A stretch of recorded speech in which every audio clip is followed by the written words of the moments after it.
Hi, my name is Jamie Soja, and I'm a photographer in San Luis Obispo, California.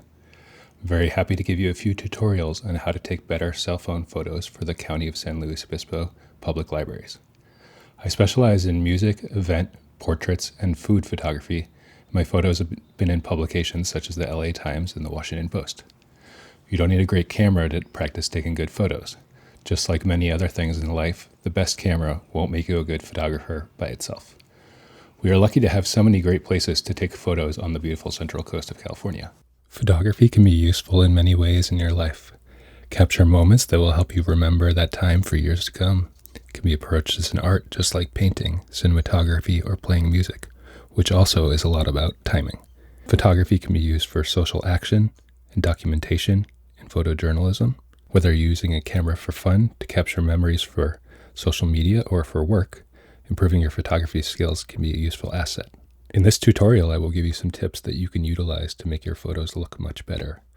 We will go over how to use your cell phone to take photos with manually controlled settings, composition, how to take photos of people, food and events, lighting, and more.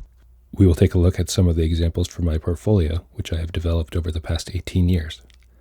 I will show how to tell stories with your images. A photo doesn't need to be technically well done to have a lot of meaning to you, but having an aesthetically pleasing photo can make that preserved memory even more special to you and others.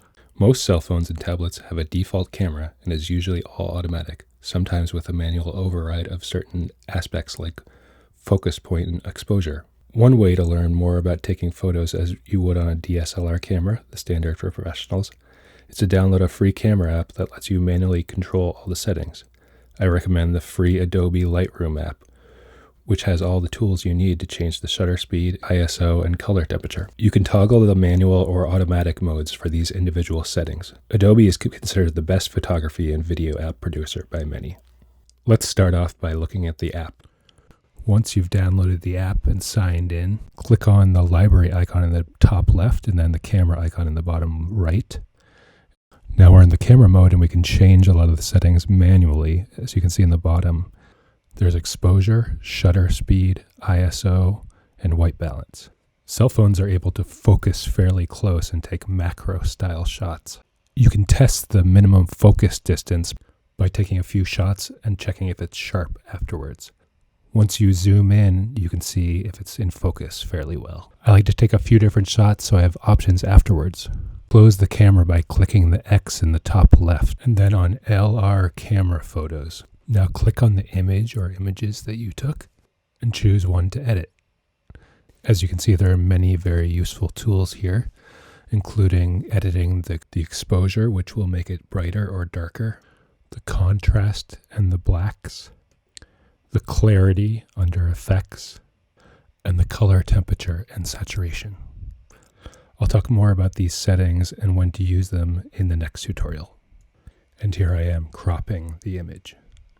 The last step is to export your photos, typically wherever you store your photos, and you can choose to add a watermark if you wish. A great way to develop your skills is to photograph things you are interested in, such as food, nature, sports, architecture, and travel. Having knowledge of or interest in the subject you are photographing can be a great advantage.